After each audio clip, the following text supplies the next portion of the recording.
Graça e paz, amados irmãos, louvamos a Deus por esse momento que Ele nos dá, momento maravilhoso de compartilharmos mais uma vez a palavra do Senhor tão importante diante de uma crise que não apenas o nosso estado, o nosso país tem enfrentado, mas o mundo, crise que tem mexido não apenas com a saúde, colocado em risco a saúde da população, mas mexido com a vida financeira, econômica, criando instabilidade, ansiedade, incertezas, perca de empregos, enfim, causando tantos males. Mas temos a plena convicção que essa não será a primeira crise. O mundo tem passado por várias crises e estamos sujeitos a crises em todo momento, em todos os tempos. Mas cremos num Deus que está à frente de tudo isso, um Deus que está acima de tudo isso, um Deus que governa e que, com certeza, está disposto a dar direção à igreja, àqueles que se colocam diante dele, em devoção, em submissão. E, como compartilhamos em um outro momento, como igreja, o nosso desafio é sempre estar compartilhando a mensagem, o Evangelho de Jesus Cristo, uma mensagem de esperança nesses tempos de crise. Mas a palavra do Senhor traz um outro desafio para nós nesse momento. Eu convido você a abrir a sua Bíblia, nesse momento, no livro do profeta Ezequiel, capítulo 22. Livro do profeta Ezequiel, capítulo 22. Iremos meditar dos versos 23 ao 31, mas eu irei ler apenas, nesse momento, os versículos 30 e 31. Busquei entre eles um homem que tapasse o muro e se colocasse na brecha perante mim a favor dessa terra, para que eu não a destruísse, mas a ninguém achei. Por isso eu derramei sobre eles a minha indignação, com o fogo do meu furor os consumi. Fiz cair-lhe sobre a cabeça o castigo do seu procedimento, diz o Senhor Deus. Creio que seja bem pertinente esse texto, essa palavra. Falamos de uma crise que estamos vivendo e não era diferente o contexto do profeta Ezequiel. Ele estava diante de um povo que estava diante de uma crise moral, uma crise espiritual, uma crise social. Um povo ao qual os profetas estavam anunciando uma mensagem que não vinha da parte de Deus, distorciam a palavra. Os sacerdotes, ao invés de interceder pelo povo, profanavam aquilo que era sagrado. Os governantes se preocupavam apenas em ficarem mais ricos. O povo profanava, o povo extorquia o próprio povo, aqueles mais humildes, aqueles mais desfavorecidos. Todos estavam totalmente alheios à vontade de Deus, aos conselhos da palavra de Deus. Esse era o cenário que o profeta Ezequiel estava anunciando aquela mensagem. O povo estava numa profunda crise. Mas diante daquela crise, Deus colocou um desafio. Deus deu a possibilidade de uma mudança, deu uma palavra de esperança através de um desafio. Ele procurou entre aqueles, através do profeta Ezequiel, alguém que estivesse disposto a se colocar na brecha, a tapar as brechas no muro, em favor de toda aquela nação. Isso significa ser um intercessor. Deus estava procurando alguém que estivesse disposto a dobrar o seu joelho, a clamar pela nação, a se humilhar pela nação de Israel. Se humilhar, orar, se converter dos seus maus caminhos e buscar a face do Senhor. Atitude que lembra bem um texto que está sendo bem compartilhado em nossos dias nas redes sociais, o texto de 2 Crônicas, capítulo 7, verso 14, que é uma grande promessa, mas também uma grande exortação para nós, povo de Deus. Texto que diz: "Se meu povo que se chama pelo meu nome se humilhar e orar, e buscar a minha face, e se converter dos seus maus caminhos, então eu ouvirei dos céus, perdoarei os seus pecados e sararei a sua terra."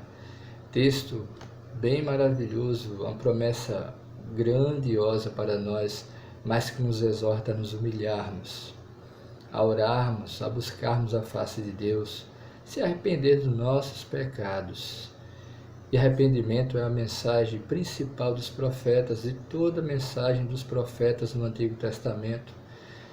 Foi a mensagem de João Batista que precedeu, preparou os caminhos para o nosso Senhor Jesus. João Batista dizia àqueles que procuravam para serem batizados nas águas, produzir frutos dignos de arrependimento. O próprio Senhor Jesus, no início do seu ministério, aqueles que se achegavam a ele dizia: arrependei-vos, porque vos é chegado o reino dos céus. Arrependimento é a palavra-chave. Todos nós estamos sujeitos a errar. Quem nunca errou? Qual a nação que não tem tomado atitudes erradas? A nação de Israel estava indo pelo caminho errado. E vemos ali, toda uma nação colhendo o fruto de uma decisão errada, de decisões erradas. Vemos um Deus ali castigando, mas tudo por causa de decisões erradas do povo.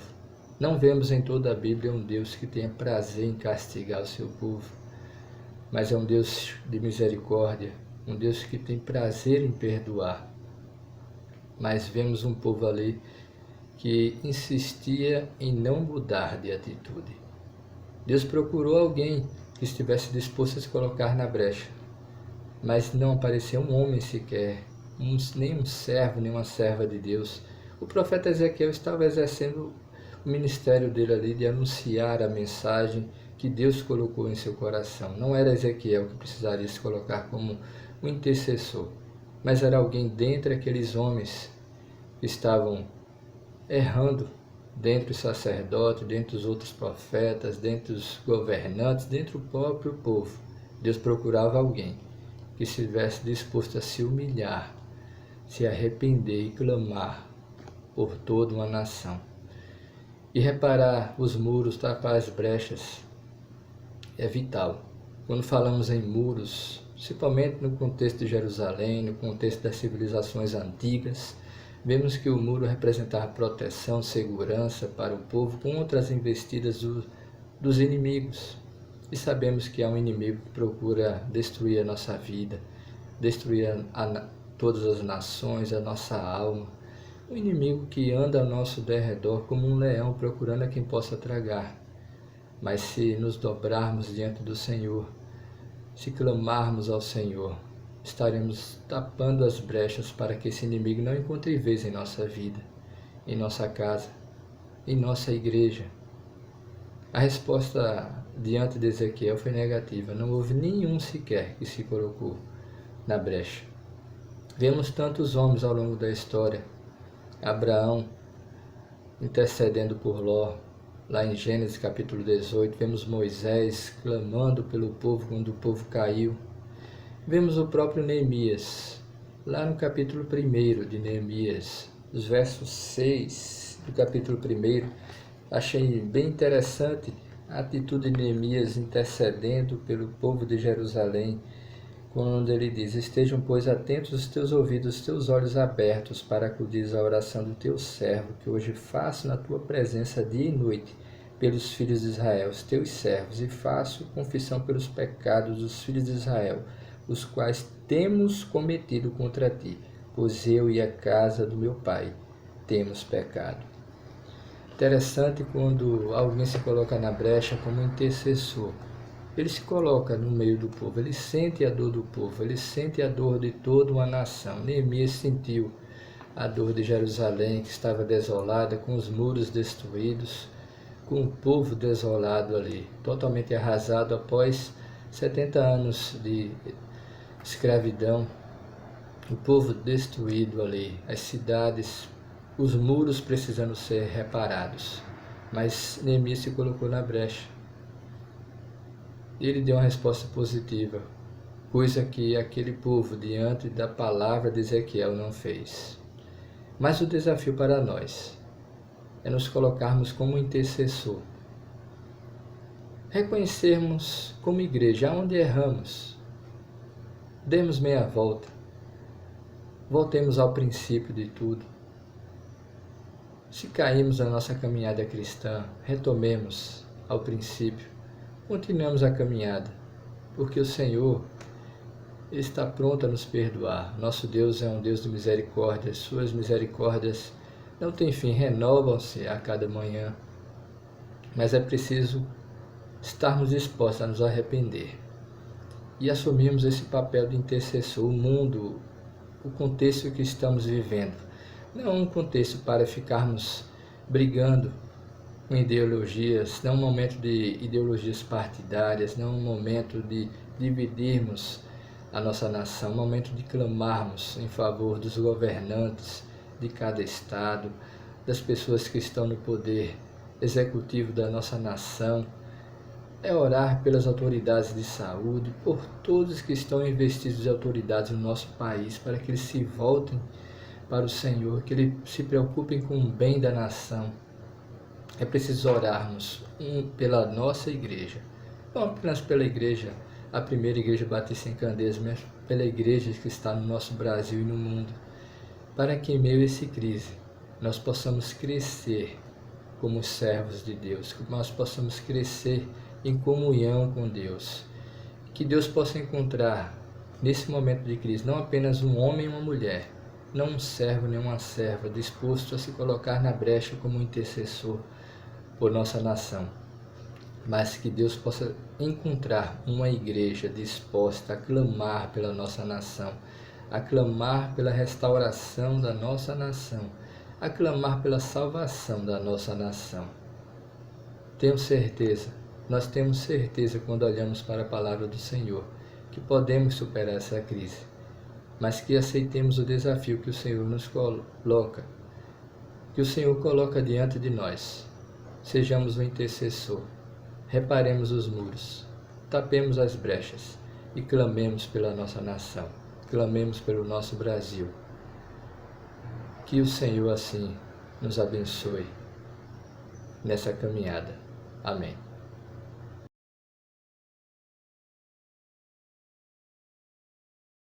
Graça e paz, igreja, graça e paz, PIB Candeias, é muito bom estarmos juntos mais uma vez, com esse intuito, de agradecer a Deus por todas as bênçãos, por todo o cuidado. Vamos adorar o Senhor nessa hora, meus amados irmãos. A minha oração esses dias tem sido para que nós possamos enxergar com clareza, pedir essa clareza ao Senhor para enxergar os seus propósitos em nossas vidas, na vida das nossas famílias. E por isso, em nossas orações, nós agradecemos, nós damos graças ao Senhor por esses dias que estamos passando, e nas nossas orações nós engrandecemos ao Senhor e o agradecemos por esse cuidado. Eu tenho certeza que o Senhor tem cuidado dos seus. Eu gosto do salmista Davi, porque ele consegue transmitir muito bem o que está no seu coração ali, através dos salmos. E no Salmo 46, ele vai dizer, olha, o Senhor é o meu refúgio e fortaleza, é o socorro bem presente nos tempos de angústia. Olha, por isso eu não temerei mal algum, ainda que a terra se mude, ainda que os montes sejam transportados para o meio dos mares. Ele diz, o Senhor dos exércitos, ele está conosco. O Deus de Abraão, de Isaac e de Jacó é o nosso refúgio e fortaleza. Meus amados irmãos, que possamos ter esse entendimento, que possamos ter essa visão que o Senhor tem cuidado de nós. Por isso vamos cantar sobre o cuidado de Deus e sobre o que Ele tem feito em nossas vidas. Eu preciso aprender um pouco aqui, eu preciso aprender um pouco ali, eu preciso aprender mais de Deus, porque Ele é quem cuida de mim. Se uma porta se fecha aqui, outras portas se abrem ali. Eu preciso aprender mais de Deus, porque Ele é quem cuida de mim. Ele tem cuidado de nós. Deus cuida de mim. Declare a Ele, cante isso. Deus cuida de mim. Na sombra das suas asas, Deus cuida de mim. Ele cuida cuida. Eu amo a sua casa e não ando sozinho, não estou sozinho, pois sei, sim eu sei, Deus cuida de mim, Deus cuida de mim. Na sombra das suas asas, Deus cuida de mim. Eu amo a sua casa e não ando sozinho, não estou sozinho, pois sei, Deus cuida de mim. Se na vida não tem direção, é preciso tomar decisão. Eu sei que existe alguém que me ama e Ele quer dar a mão. Se uma porta se fecha aqui, outras portas se abrem ali. Se nós cremos, Senhor, eu preciso aprender mais de Deus. Ele é quem cuida de nós, Ele tem cuidado. Deus cuida de nós. Declare isso. Deus cuida de mim. Na sombra das suas asas, Deus cuida de mim. Eu amo a sua casa e não ando sozinho, não estou sozinho, pois sei, Deus cuida de mim.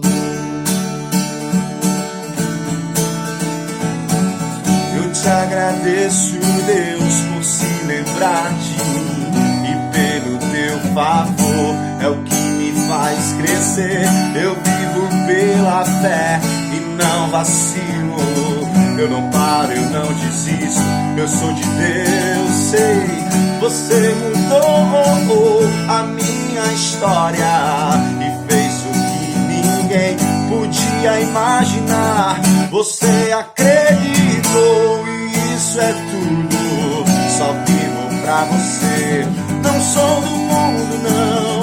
A honra, a glória, a força e o louvor a Deus e o levantar das minhas mãos é pra dizer que te pertenço, Deus.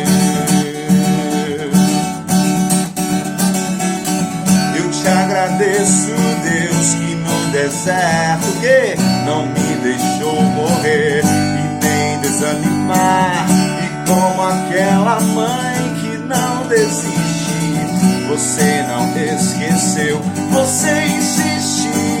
Você mudou a minha história e fez o que ninguém podia imaginar. Você acreditou e isso é tudo, só vivo pra você.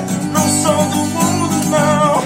A honra, a glória, a força e o louvor a Deus e o levantar das minhas mãos é pra dizer que te pertenço, Deus. Nós queremos declarar: te pertencemos, Deus, e não importa a circunstância, nada vai nos desanimar, porque você mudou a nossa história e fez o que ninguém podia imaginar. Você acreditou, isso é tudo, Deus. Por isso nós só vivemos para o teu amor. A honra, a glória, a força e o louvor a Deus e o levantar das minhas mãos é pra dizer que te pertenço, Deus.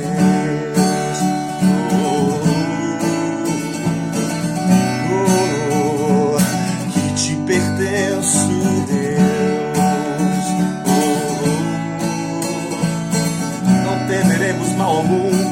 pois te pertencemos, Deus. Aleluia. Não tema mal algum, querido. Você e eu, nós pertencemos ao nosso Deus, nós pertencemos ao verdadeiro Deus. Glória.